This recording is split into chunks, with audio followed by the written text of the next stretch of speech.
joie, nous acclamons le Seigneur.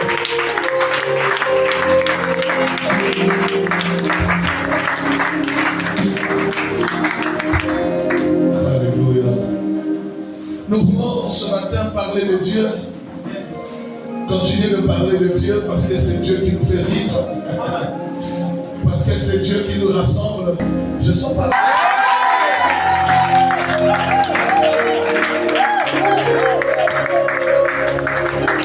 Même si tu n'as pas encore mangé, fais dans la joie.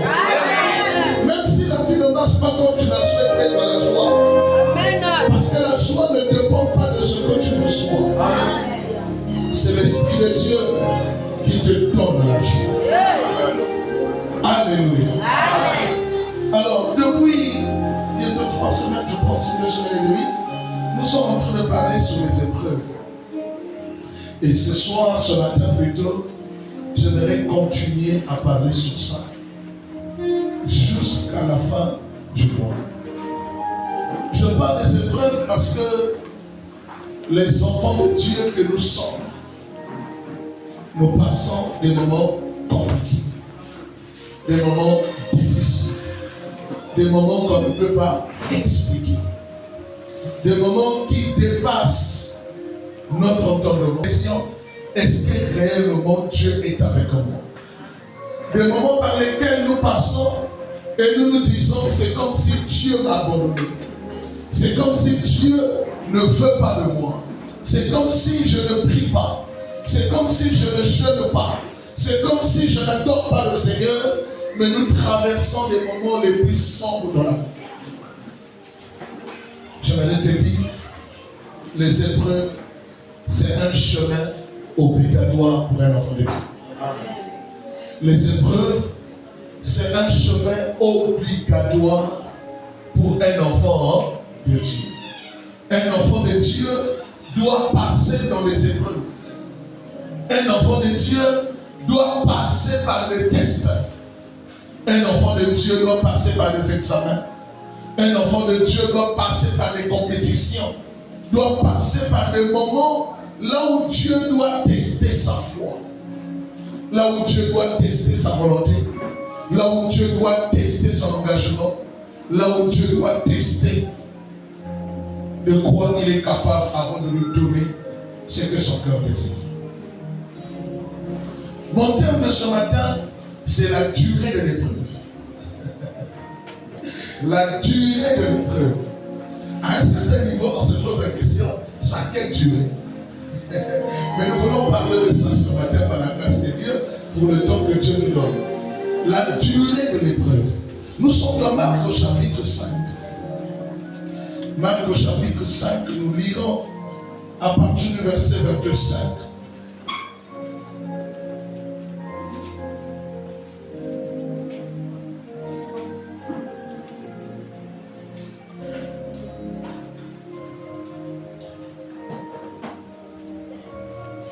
À partir du verset 25, et nous allons prendre jusqu'au verset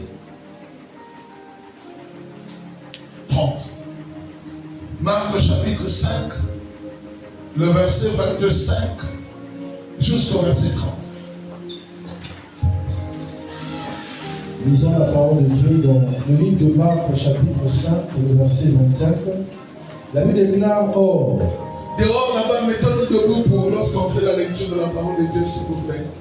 Mettons-nous debout, s'il vous plaît. Marc au chapitre 5, le verset 25. Or, il y avait une femme atteinte d'une perte de sang depuis 12 ans. Répète la phrase là, depuis 12 ans. Yes. Elle avait beaucoup souffert entre les mains de plusieurs médecins. Elle avait dépensé tout ce qu'elle possédait. Et elle n'avait éprouvé aucun soulagement, mais était allée plutôt en péril. Ayant entendu parler de Jésus, elle vint dans la foule par derrière et toucha son vêtement. Yes. Car elle disait: si je puis seulement toucher ses vêtements, je serai guérie. Au même instant, la perte de sang s'arrêta. Et elle sentit dans son corps qu'elle était guérie de son mal.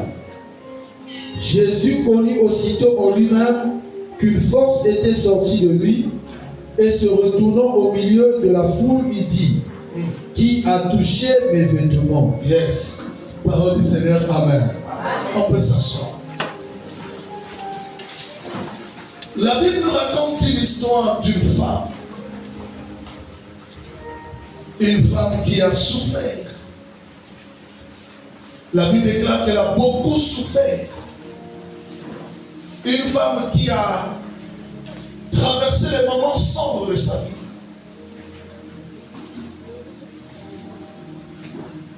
Une femme qui a traversé les moments compliqués de sa vie pendant 12 ans. Pendant 12 ans, cette femme avait du sang qui sortait en elle. Pendant 12 ans, cette femme devait se protéger afin que le sang ne traverse pas ses habits. Pendant 12 ans, elle est allée consulter les médecins.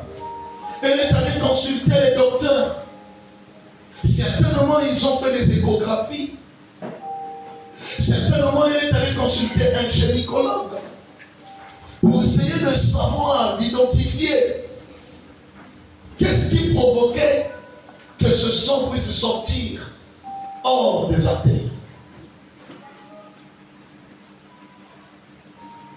Normalement, lorsque une femme est dans sa période menstruelle, aucune période menstruelle ne dure 2 semaines.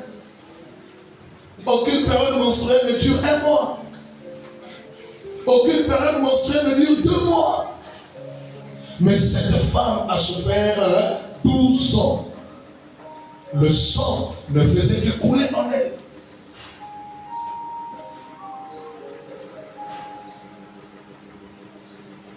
La question qu'on se pose, c'est que la Bible ne nous a pas dit. Qu'est-ce qui a provoqué cet écoulement de sang? Le sang coule lorsqu'on te coupe une veine. Le sang coule lorsque ça sort des artères. Lorsque tu as une blessure. Lorsque tu as reçu un choc qui a touché tes veines, ça peut provoquer que le sang puisse couler. Mais cette femme, pendant 12 ans, était en train de marcher, était en train de se promener, était en train de se tréballer avec le sang qui était en train de couler en elle. Lorsque une femme accouche, pour éviter l'hémorragie, on a toujours tendance d'injecter cette femme la vitamine K pour arrêter l'hémorragie. Mais le problème ici, c'est que cette femme n'avait pas accouché. C'est que cette femme ne s'était pas blessée. Mais le sang ne faisait que couler. Et la Bible ne dit pas pendant 5 mois. La Bible ne dit pas pendant 2 mois. La Bible ne dit pas pendant 3 mois. La Bible dit pendant 12 ans. La Bible dit qu'elle a beaucoup souffert. Pendant 12 mois. 12 mois. 12 ans. C'est 365 fois 12 pour atteindre le nombre de jours que cette femme a souffert. 12 ans. C'est 2 semestres de l'année fois 12 pour atteindre le nombre de semestres que la femme là a souffert. La Bible déclare qu'elle a souffert. Elle a dépensé tout de son argent. Elle a dépensé tout ce qu'elle avait dans le but d'être, par la grâce du Seigneur, être soulagée de cette maladie, être guérie de cette maladie. Parfois nous disons que nous souffrons, mais parfois c'est une souffrance de 6 mois, nous nous plaignons déjà. Parfois c'est une souffrance d'une année, on perd déjà la foi. Parfois c'est une souffrance de 3 mois et demi, on perd l'équilibre. Mais cette femme a souffert pendant 12 ans. 12 ans, elle a passé des moments compliqués. Elle a passé des moments difficiles. Elle a passé des moments complexes. tristesse, des moments dans lesquels il n'y avait pas une consolation. Personne ne pouvait s'approcher d'elle pour dire que non, tiens-toi, ça va aller. Elle est allée voir les médecins. Elle a vu les grands gynécologues de ce temps-là. Elle a changé les cliniques, elle a changé les hôpitaux. La Bible déclare, elle n'était jamais guérie. J'ouvre une parenthèse et je la ferme aussitôt. Quand tu vis l'épreuve, personne ne peut te secourir. Je reprends. Quand tu vis l'épreuve qui a ta vie, personne ne peut te secourir. La Bible dit qu'elle a tout dépensé de son argent.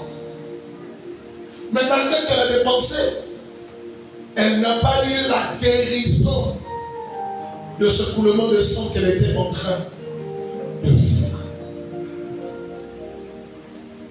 Et un jour, elle a vu Jésus passer. Jésus qui passait avec des grandes foules, qui passait avec plusieurs des personnes. Cette femme se dit, moi avec mon état, ça serait difficile que je puisse m'approcher de Jésus. Parce qu'en Israël, quand une femme avait le sang sur elle, elle était considérée comme un impur. Voilà pourquoi dans l'église Saint-Philin, jusqu'aujourd'hui, quand une femme est dans une période menstruelle, elle ne fait rien à la maison. Même la cuisine, elle ne le fait pas. Parce qu'eux, ils sont restés dans la loi, alors que nous sommes dans la grâce. Nous sommes dans la nouvelle alliance. Et ils sont restés dans l'ancienne alliance, qui considère la femme dans une période menstruelle, une période impure. La femme n'est pas pure. Elle ne touche à rien. Elle ne peut même pas préparer la nourriture de son mari. Et cette femme était rejetée par la société. Cette femme n'était plus considérée par la société. Pourquoi? À cause du sang qui était en train de couler en elle.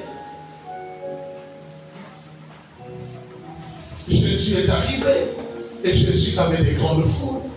Quand Jésus arrive, la femme ne pouvait pas voir Jésus facilement parce que la foule était en train d'empêcher cette femme de voir Jésus. Qu'est-ce que la femme a fait? La Bible déclare qu'elle a faufilé. Elle est rentrée au milieu de la foule jusqu'à ce qu'elle est allée toucher quoi? Le pan du vêtement du Seigneur. Quand elle a touché le pan du vêtement du Seigneur, Jésus se retourne, pose la question, qui m'a touché? Les disciples ont dit à Jésus, mais maître, il y a la foule qui est derrière toi, il y a des gens qui te tiennent, il y a des gens qui te continuent. Comment tu peux dire avec une si grande foule comme ça, poser une question qui m'a touché? Jésus dit aux disciples, il y a quelqu'un qui m'a touché. Les gens m'ont touché, je n'ai rien senti. Mais il y a quelqu'un qui vient de me toucher, il y a quelque chose qui vient de sortir de moi. Voilà pourquoi lorsqu'on vient à l'église, ce n'est pas tout le monde qui reçoit Dieu. Lorsqu'on vient à l'église, ce n'est pas tout le monde qui rencontre Dieu. Lorsqu'on vient à l'église, ce n'est pas tout le monde qui voit Dieu. Il y a des gens qui viennent à l'église pour venir contrôler les autres. Il y a des gens qui viennent à l'église pour venir voir ce que l'autre a porté. Il y a des gens qui viennent à l'église parce qu'il a fait une semaine à la maison. Il y a des gens qui viennent à l'église parce qu'il n'avait rien à faire. Mais celui qui vient pour rencontrer le Seigneur, il ne peut pas repartir tel qu'il est arrivé. Je parle à quelqu'un avec le Dieu. C'est un problème de rencontre. Lorsqu'on rentre à la présence de Dieu, on oublie qu'on est en veste. Lorsqu'on rentre à la présence de Dieu, on oublie qu'on est en super. Lorsqu'on rentre à la présence de Dieu, on oublie ses habits, on oublie sa beauté, on oublie ses tisages, on oublie son métier dans ta porte-monnaie. Mais tu vas dans la rencontre du Seigneur.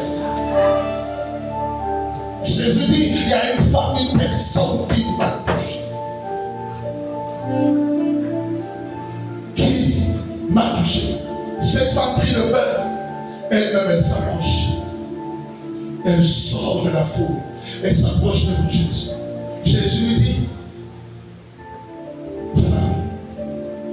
va, car ta foi t'a sauvé. Amen, amen. Car ta foi t'a sauvé.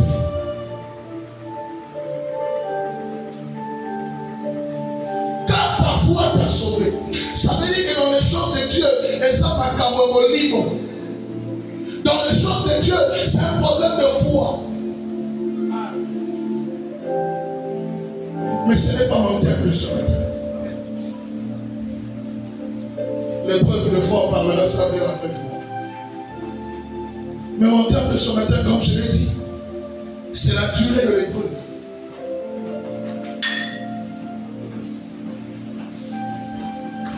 L'épreuve est un test. L'épreuve est un examen que Dieu nous fait passer. Que Dieu fait passer les enfants de Dieu dans le but de comprendre ce qui se cache dans nos cœurs. Dieu nous fait passer par des moments difficiles, par des difficultés dans la vie, pour essayer de savoir s'il peut nous faire confiance. Dieu nous fait passer par les moments compliqués de la vie, les moments rocailleux, les moments épineux, les moments difficiles, les moments compliqués, par lesquels Dieu veut se rassurer s'il peut nous faire confiance. Si nous avons confiance à Dieu, Dieu aussi a besoin de se rassurer s'il peut nous faire confiance. Et le seul moyen que Dieu peut se rassurer s'il peut nous faire confiance, c'est dans l'épreuve. L'épreuve favorise l'installation de Dieu dans l'homme. Lorsque quelqu'un ne passe pas les moments difficiles, il ne peut pas découvrir Dieu. Lorsque quelqu'un ne traverse pas les moments compliqués, il ne peut pas savoir à quel moment Dieu travaille. Lorsque quelqu'un ne traverse pas les moments difficiles, il ne peut pas dans sa bouche proclamer que Jésus est fidèle. Il ne peut pas proclamer, Seigneur, je te rends grâce, je t'élève. C'est les moments difficiles qui révèlent la vraie nature du chrétien. C'est les moments difficiles qui révèlent la vraie nature d'un enfant de Dieu.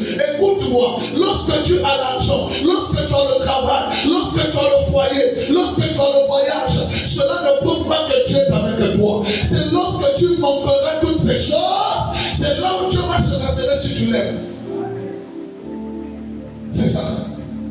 Et pour que Dieu le fasse, Dieu te fera passer par les épreuves. Mais les épreuves là ont une durée. Ça veut dire quoi? Les épreuves ne durent pas toute la vie. Même pour Israël qui est rentré dans le désert, qui a fait 40 ans le désert, mais après les 40 ans, ils sont rentrés où? À la terre promise. L'épreuve ne dure pas toute la vie. Et tel que nous sommes là ce matin, tous on ne peut pas subir la même durée de l'épreuve. Non. Si c'est pour la connaissance grâce, son épreuve est pour 10 ans, mais d'autres personnes, leur épreuve est pour 15 ans. Si pour certaines personnes, pour le faire Nordel, son épreuve est pour 5 ans, mais peut-être pour Christmas, l'épreuve sera pour 8 ans. Il n'y a pas une date déterminée pour l'épreuve. Il n'y a pas un jour déterminé pour l'épreuve pour dire que quand tu rentres à l'épreuve, tu es conscient que ça va finir la fin de l'année. Non. C'est Dieu qui connaît la fin. Et si je peux même paraphraser, je devrais dire ceci: l'épreuve ne finira jamais de la vie des chrétiens. Pourquoi? Parce qu'à chaque fois que le chrétien change de niveau, Dieu nous fait passer dans les épreuves. Amen. À chaque fois que le chrétien monte, Dieu nous fait passer par les épreuves. On ne peut pas arriver à l'université comme ça. Il faut que Dieu le serve, il faut que Dieu le peuple serve, il faut que Dieu le batte pour que tu deviennes étudiant et étudiante. Ça veut dire avec Dieu, à chaque fois que tu montes, il doit te faire passer par des examens, il doit te faire passer par des épreuves. Donc, les épreuves ne peuvent jamais finir dans la vie du chrétien. Tu le passeras à chaque fois. Tu le passeras à chaque fois. J'ai essayé de voir le dictionnaire Larousse pour qu'il me donne la définition de la durée. La durée, c'est quoi? C'est le temps pendant lequel les choses durent. Le temps pendant lequel les choses durent. Pose la question à ton voisin. Qu'est-ce qui dure dans ta vie? Je t'ai dit de poser la question à ton voisin. Je n'ai pas dit que c'est un militaire qui va te mettre en ouf. Pose-lui la question. Qu'est-ce qui dure dans ta vie?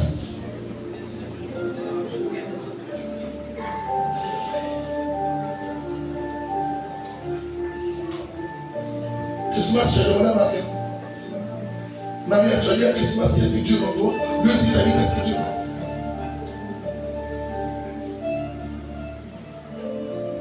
La durée, pour une autre définition, est une succession non interrompue des moments.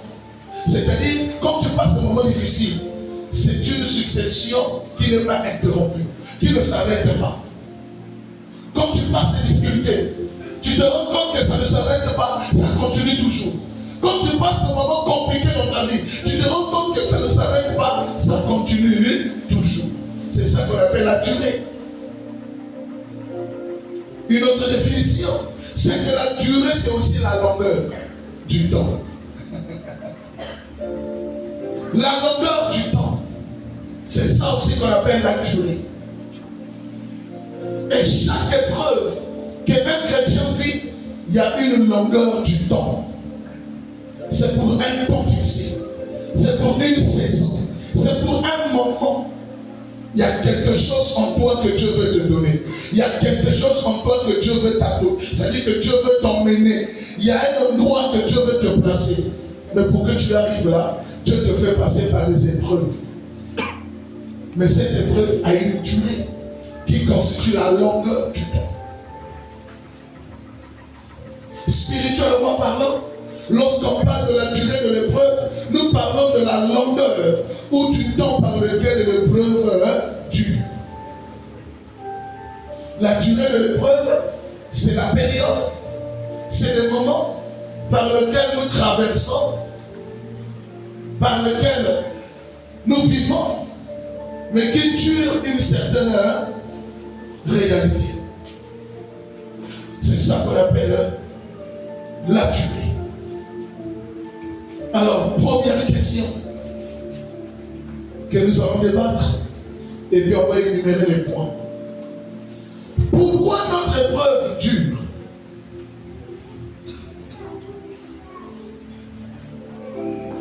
Parce qu'il y a des épreuves qui peuvent te faire seulement 2 mois. La nature de l'épreuve, la durée de l'épreuve détermine la durée de la bénédiction. La durée de l'épreuve détermine la durée de ce que tu vas recevoir. La durée de l'épreuve détermine la longueur de ce que tu recevras. Dites-moi, une voiture qui est en panne sèche, qui a déjà épuisé la réserve du carburant, quand il va aller en station, s'il prend seulement le carburant de 3 litres ou de 4 litres, de 5 litres, c'est comme s'il n'a rien fait. Quand tu vas rouler, il suffit de rouler à 50 km, tu remarqueras que le carburant ne va plus. Pourquoi? Parce que tu n'as pas augmenté le nombre de litres par rapport à la durée que tu étais en panne sèche. Dieu qui nous appelle nous fait passer par des épreuves qui durent. Ça dure pourquoi? Parce que ce que Dieu va te donner va aussi durer. Pourquoi cette épreuve dure? Parce que ce que Dieu t'a promis va durer. Ce qui dure dans le monde, c'est ce qui a duré devant Dieu. Ce qui dure devant l'humanité, c'est ce qui a duré devant le Seigneur. C'est comme un chrétien, lorsqu'il dure dans la présence de Dieu en priant, il va durer dans son ministère. Il va durer dans sa vie chrétienne. Il va durer dans sa croissance spirituelle. Mais si cette épreuve ne dure pas, la finalité c'est quoi? Tu ne pourras jamais durer dans ce que tu recevras. Quel est le but de l'épreuve? Pourquoi l'épreuve doit durer? Pourquoi? Première des choses, l'épreuve dure pour nous donner, premièrement, la constance.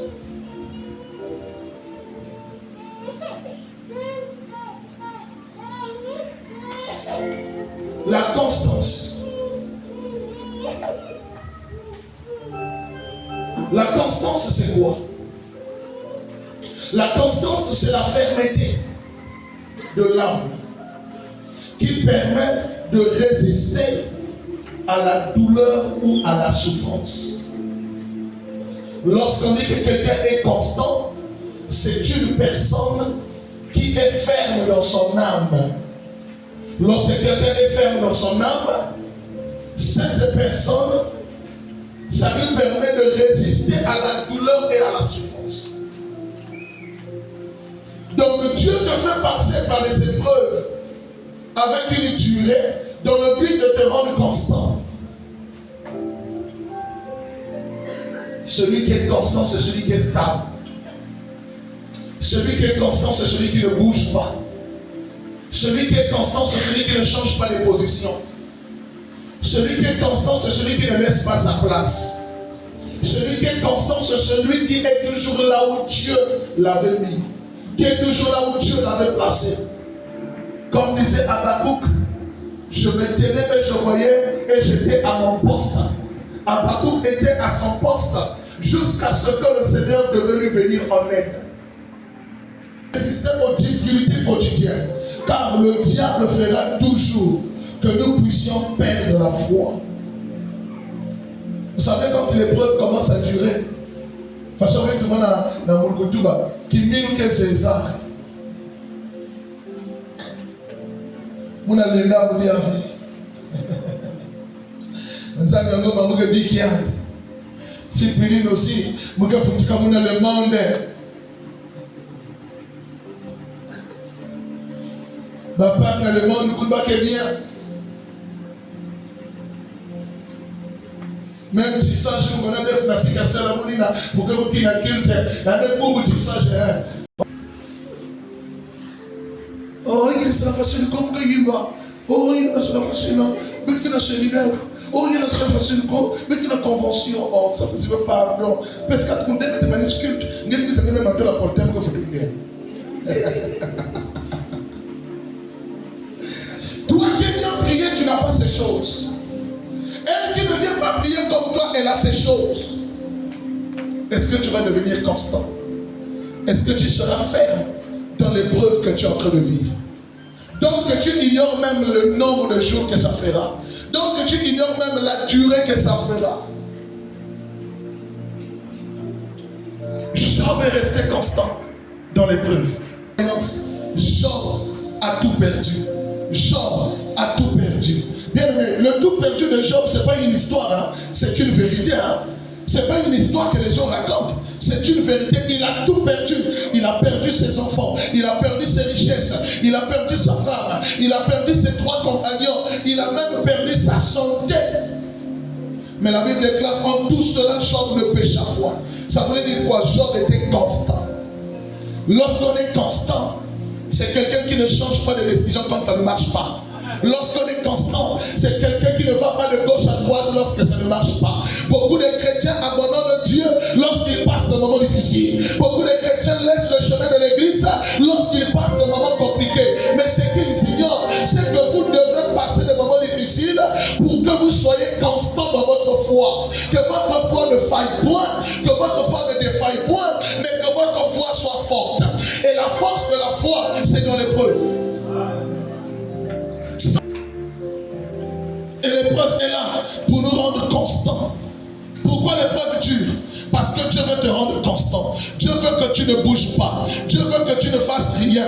Dieu veut que tu ne fasses absolument rien du tout. Voilà pourquoi Dieu est là en train de te faire passer par ces moments compliqués de la vie.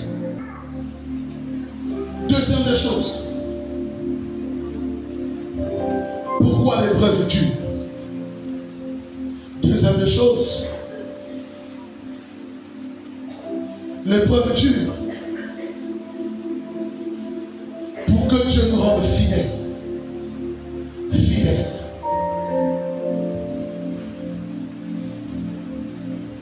Dieu permet que ce moment que tu traverses continue de te faire mal pour savoir si tu es fidèle à Dieu. Dieu permet que le moment que tu traverses continue de te faire épuiser la foi pour savoir si tu es fidèle à Dieu, si tu es fidèle au Seigneur. La fidélité, c'est quoi? La fidélité, lorsqu'on parle de la fidélité, c'est l'attachement à ses convictions. c'est l'attachement à ses aspirations.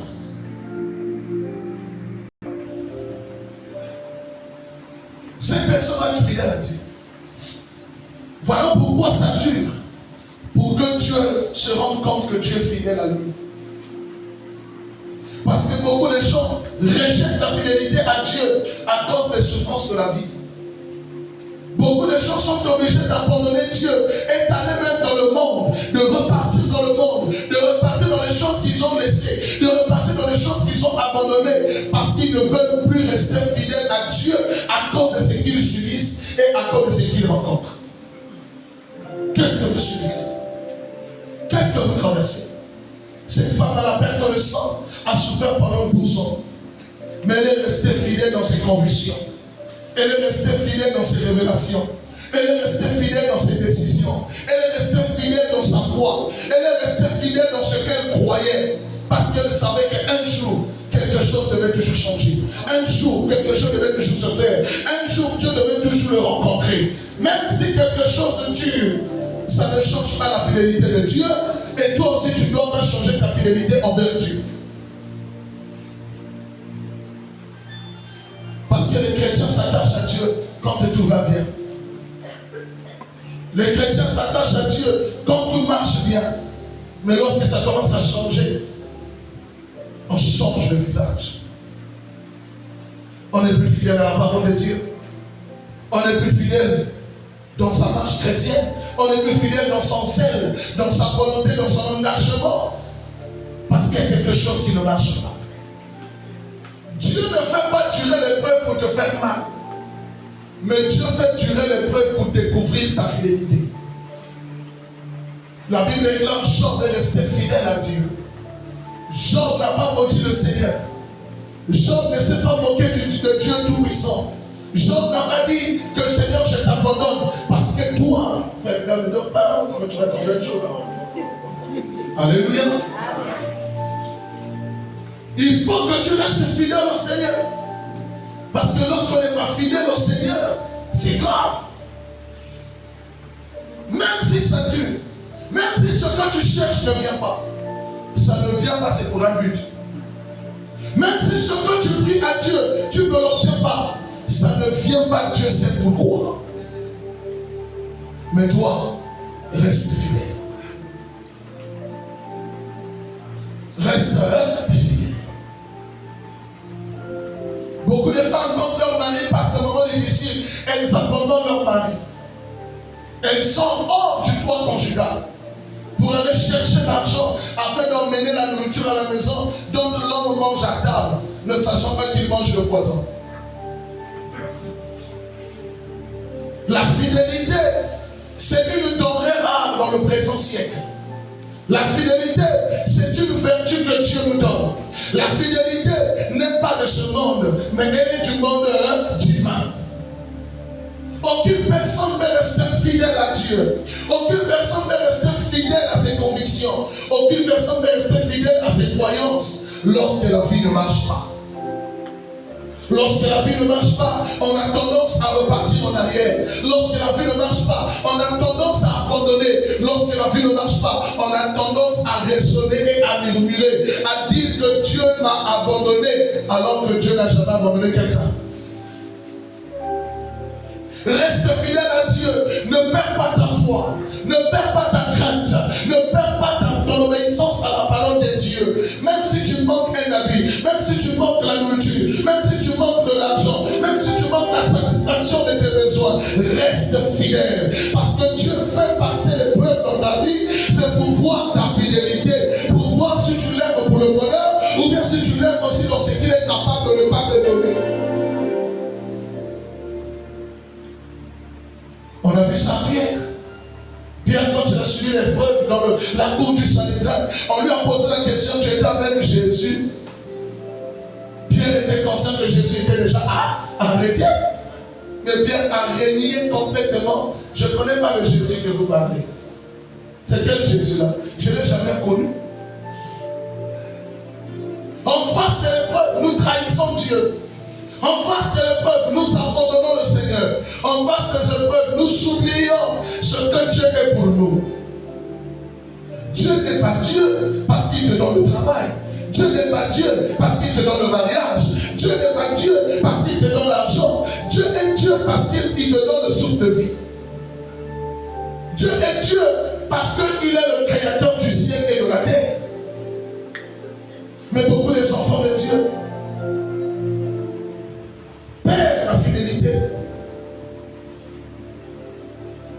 On ne s'attache plus à la parole de Dieu. On ne s'attache plus aux promesses du Seigneur à cause des angoisses, à cause des souffrances, à cause des difficultés, à cause des problèmes. On ne s'attache plus aux angoisses. On ne s'attache plus à Dieu. On dit à Dieu, il y a un temps que tu es.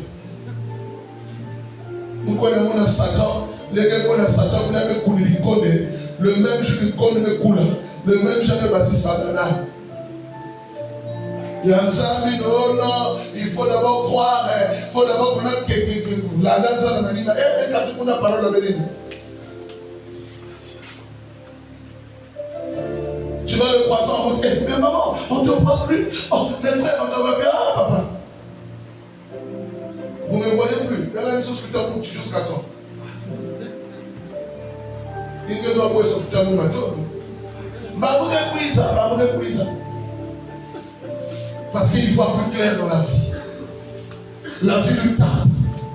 Les souffrances de la vie le maltraitent. Les difficultés de la vie le chicotent. Mais Dieu sait pourquoi que tu passes cette épreuve. Parce qu'il veut voir ta fidélité. Il veut se rendre compte si tu es attaché au Seigneur pour le bien. Si tu es attaché au Seigneur pour les bonnes choses. Ou bien tu peux aussi recevoir ce qui est mauvais, mais tu restes attaché à Dieu. Ça, c'est le deuxième point. Que fait la durée de l'épreuve?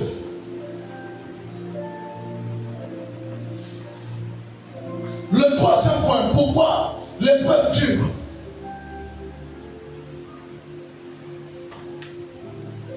L'épreuve dure parce que Dieu veut nous donner le courage. Parce que Dieu veut voir notre courage à nous. Le courage, c'est quoi? Selon le dictionnaire, c'est que le courage est la capacité de vaincre la peur, de braver le danger et de supporter la souffrance. Lorsqu'on passe les épreuves, on ne reste pas les mains croisées. Lorsqu'on passe les épreuves, on ne reste pas sur place. Lorsqu'on passe les épreuves, on ne passe pas son temps à dormir. Lorsqu'on passe les épreuves, on ne passe pas son temps à regarder la télé, mais on se lève avec tout le courage donné par l'Esprit. Parce que si vous n'êtes pas courageux, vous risquerez de mourir avant l'accomplissement des promesses de Dieu. Mais vous devez toujours marcher la tête haute. Vous devez toujours croire en vous. Vous devez toujours savoir que Dieu est avec vous. Vous devez toujours savoir que le Seigneur ne pourra jamais vous abandonner. Soyez courageux, les amis. Lorsqu'on est courageux, on n'a pas peur. Lorsqu'on est courageux, on n'a pas peur, on ne recule pas en arrière, mais on avance. Après la mort de Moïse, Josué avait peur de conduire Israël. Après la mort de Moïse, le grand Moïse, Josué, son serviteur, avait peur de conduire le peuple d'Israël. Parce que le peuple d'Israël était un peuple rebelle, un peuple accourant, un peuple difficile. Josué avait peur de cette épreuve-là. Il est rentré en lui-même, il commençait à gémir. Il commençait à dire que moi je ne pourrais pas. Parce que si Moïse n'a pas pu, ce n'est pas moi qui pourra. La Bible dit, Dieu dit à Josué, fils de nous, serviteur de Dieu, serviteur de Moïse, fortifie-toi et bon courage. Fortifie-toi et bon courage. Agis fidèlement dans ce que tu as écouté. Médite ce livre de la loi. Que ce livre de la loi ne se loigne point de ta bouche. Médite le jour et nuit. C'est alors que tu réussis. Je Je suis en train de dire à des gens qui passent un moment difficile, courage. Je suis en train de dire à des gens qui traversent un moment compliqué, courage. Ne baissez pas les mains. Ne baissez pas les mains. Ne dites pas que Dieu vous a abandonné. Ne dites pas que Dieu vous a laissé. Je vous dis ce matin, fortifiez-vous, ayez courage. Fortifiez-vous et ayez bon courage. Que la mort ne vous atteindra jamais. La maladie ne vous fera pas reculer. Les situations de la vie ne vous fera pas perdre la foi. Ayez bon courage. Ne vous abattez pas. Ne vous soyez pas abattus dans le chemin.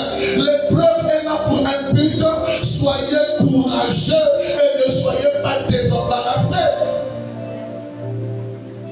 Courage. Épreuve wana ekosila mokolo. Courage, maman. Le foyer, ça arrivera. Courage, mon frère. Le travail viendra. Courage, ma soeur. Dieu te visitera. Courage, bien-aimé dans le Seigneur. Dieu ne t'abandonnera jamais. Courage. Ce que tu vivras, tu verras la gloire de Dieu. Ce que tu attends, ça viendra. La Bible déclare, si une prophétie tarde à venir, attends-la. Attends-la. Celui qui est courageux, il attend. Ce que Dieu avait dit, il le fera. Il n'y a aucune parole de promesse de Dieu que Dieu a prononcé qu'il n'arrivera pas. Ça arrivera. Est-ce que tu sais que Dieu n'est pas menteur? Amen. Qui croit que Dieu n'est pas menteur? Amen. Moi, je crois que Dieu n'est pas menteur. Amen. Dieu est la seule personne qui dit un mot et la chose s'accomplit. Dieu est la seule personne qui accomplit ses promesses. Je parle à cette femme qui a du mal à joindre les deux bouts du mois parce que le père de ses enfants est trouvé refuge ailleurs. La maman peine pour nourrir ses enfants. La maman peine pour payer le loyer, peine pour payer l'école, peine pour s'occuper des enfants. Maman, je te dis ce matin, ne perds pas le courage. Maman, je te dis ce matin, ne perds pas le courage. C'est pas un problème, même si tu le vis, même si tu le rencontres, courage.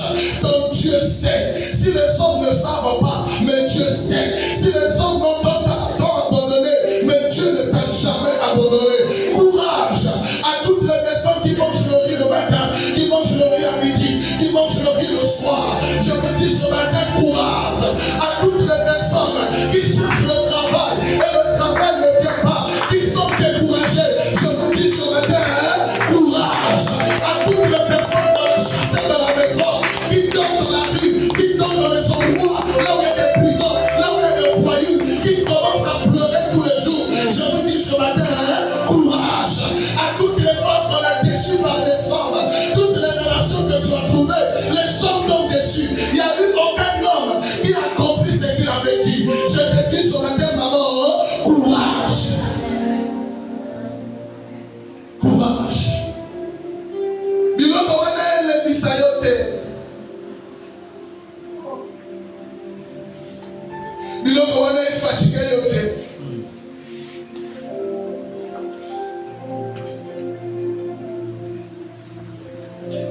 Parfois, quand tu as un problème de 2000 à la maison, tu ne sais pas par où commencer. Frère, courage. Ne sois pas voleur. Maman, courage. Ne perds pas la foi. Ne vends pas ton corps. Ne donne pas ton corps à un homme marié. Ne donne pas ton corps à un vieux papa parce qu'il va s'occuper de toi. Courage. Tu ne mourras pas. Aucune personne est morte à cause de la souffrance. Aucune personne est morte à cause de la famine. Aucune personne est morte à cause des difficultés. Mais les difficultés et les souffrances révèlent la gloire de Dieu à venir. Révèlent la gloire de Dieu à venir. Je suis en train de parler à quelqu'un ce matin qui est abattu. Je suis en train de parler de quelqu'un qui est angoissé. Quelqu'un qui a perdu l'appétit. À celui qui a perdu le sommeil. À celui qui a perdu la joie de vivre. Je te dis ce matin, courage. Et aussi par mon colo.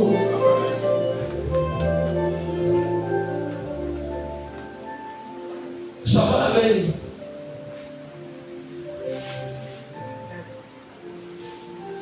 Que les souffrances ne volent pas ta joie.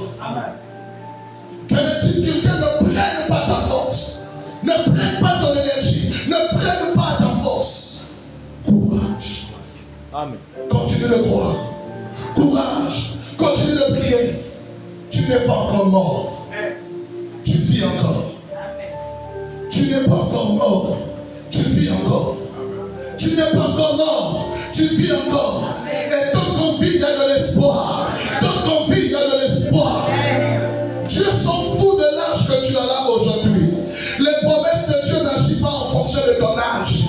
Mais les promesses de Dieu agissent en fonction de son temps. Lorsque le temps de Dieu arrive, les promesses de Dieu s'accomplissent. Même si tu as l'âge qui est déjà avancé, mais Dieu sait que l'âge n'est pas encore avancé. Le temps où jamais arrivera, tu vivras la gloire de Dieu. Je parle à quelqu'un d'être courageux. Soyez courageux. N'abandonnez pas. Ne laissez pas. Continuez de vivre. Le Seigneur se souviendra de vous. Amen.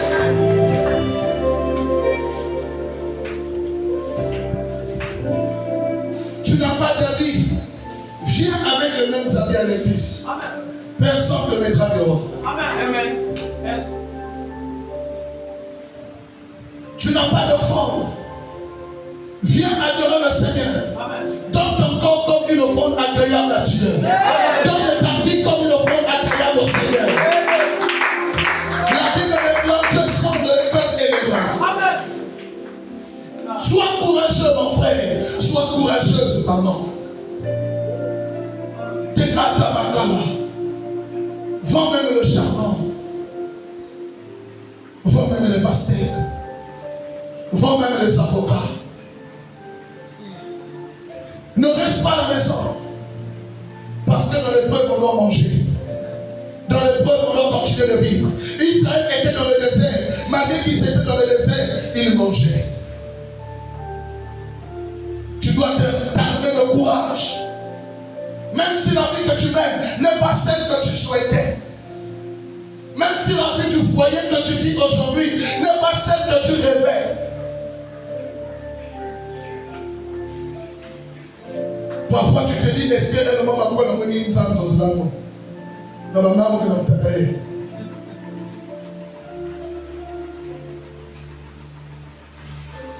Depuis que tu vas dans la longueur qu'elle fait.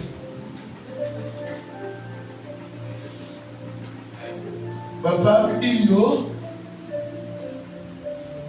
Depuis que tu vas dans la longueur qu'elle fait.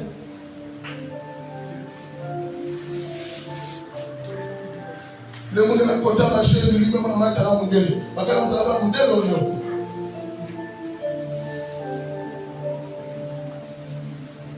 Est-ce que nous avons bien entendu ma passion mauvais? Personne n'est né pour souffrir. Personne n'est né pour reculer. Personne n'est né pour accompagner les autres sur la terre. Personne n'est né pour venir vivre et accepter ce que les autres vivent par la grâce de Dieu. Non. Tu vivras ce que Dieu avait dit dans ta vie. Courage. Amen. On a chassé les enfants à l'école. Courage. Bientôt l'école va finir. Le gestionnaire t'a déjà dit que papa, frère, ça, si vous ne payez pas dans les salles de composition, je te dis ce matin, courage. Courage. Et ce qui est important, c'est que même quand on vit l'épreuve, Dieu est avec toi. Même quand on vit l'épreuve, Dieu ne t'abandonne pas. Il te donne le minimum. Il te donne ce qui te permet de vivre, même si ce n'est pas ce que tu souhaites dans ta vie. Courage. Oh, je vais bientôt finir, je parle du dernier point.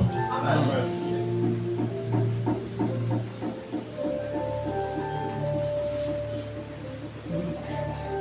Quatrième point. Pourquoi l'épreuve est dure? Le quatrième point, c'est parce que Dieu veut voir notre persévérance. Voilà pourquoi il y a les eaux là. Pourquoi ça dure? Parce que Dieu veut voir si tu vas lâcher prise ou bien tu vas continuer. Nous ne sommes pas nés des gens qui abandonnent, mais nous sommes nés des gens qui continuent de croire même si ça ne marche pas. La persévérance, ce sont recevoir des bénédictions veut dire quoi? C'est l'action de persévérer. Persévérer veut dire quoi? Demeurer ferme. Persévérer veut dire quoi? Résister à la durée. Même si l'épreuve dure, mais tu persévères. Parce que lorsqu'on persévère, ça veut dire qu'on a un Dieu qui est sévère. Persévère. Un Père qui est sévère. Dieu est sévère dans ses promesses. Dieu est sévère dans ses obligations. Dieu est sévère dans ce qu'il veut faire. Voilà pourquoi il lui demande de persévérer. L'enfant va à l'école, il te rapporte la nouvelle, maman, achète-moi tel type de basket. Parfois tu gifles l'enfant. Parfois tu t'énerves contre l'enfant. Je te dis ce matin, persévère. Nous abandonnons lorsque nous sommes près de la porte. Nous abandonnons lorsque notre promesse est déjà prête à arriver. Nous abandonnons plus lorsque ce que Dieu nous a promis va bientôt arriver. C'est là où on abandonne. Une maman est allée dans le village ici à Pointe-Noire qu'on appelle le Diosso. Elle avait une dame Jeanne en Kassam pour aller puiser de l'eau dans les gorges de Diosso. Elle a puisé de l'eau dans les gorges de Diosso. Elle a fini de puiser de l'eau, elle a mis dans la dame Jeanne en Kassam. Elle a mis ça sur la tête. De là où elle vit et de là où elle est allée creuser de puiser de l'eau, il y a une longue distance. Pendant qu'elle partait sur la route plutôt de la maison, il y a des montagnes, il y a des vallées, il y a des plaines, il y a des endroits qu'elle devait sauter avec la dame Jeanne sur la tête. Il y a des endroits où elle pouvait glisser avec la dame Jeanne sur la tête. Mais elle a persévéré, elle a tenu la dame Jeanne forte sur sa tête. Elle a traversé tous les dangers. Elle a traversé tous les incidents. Quand elle arrive devant la porte de la maison, elle prend la dame Jeanne sur la tête. Elle veut déposer la dame Jeanne. La dame Jeanne glisse dans ses mains et ça se casse. Quelqu'un pouvait dire, pourquoi la dame Jeanne ne s'est pas cassée pendant qu'elle traversait les montagnes? Pourquoi la dame Jeanne ne s'est pas cassée pendant qu'elle traversait les plaines, pendant qu'elle sautait les rivières? Au seuil de la porte de la maison, c'est là où la dame Jeanne se casse. La bénédiction, quand c'est proche, c'est là où tout se casse. La bénédiction de Dieu, quand c'est proche, c'est là où les chrétiens lâchent.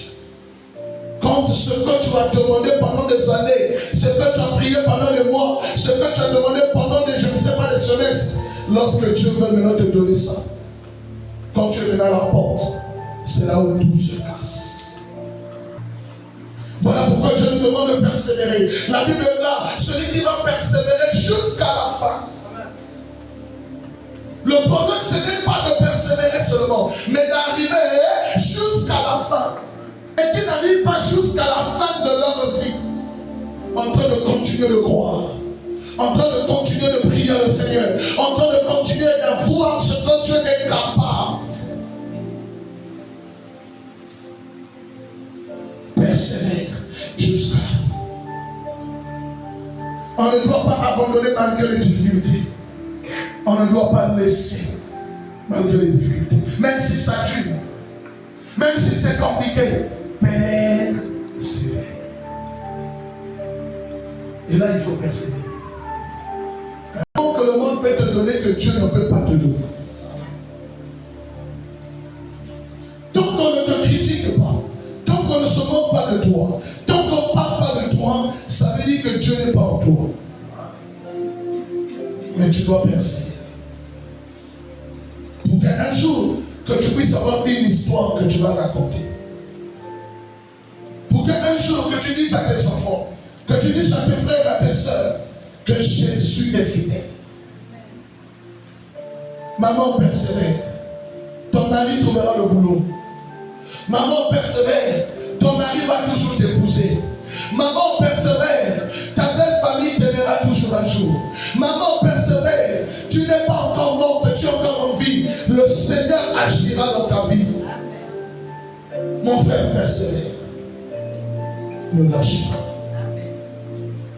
pas. Alléluia. Amen. J'aurais terminé, que Dieu le bénisse.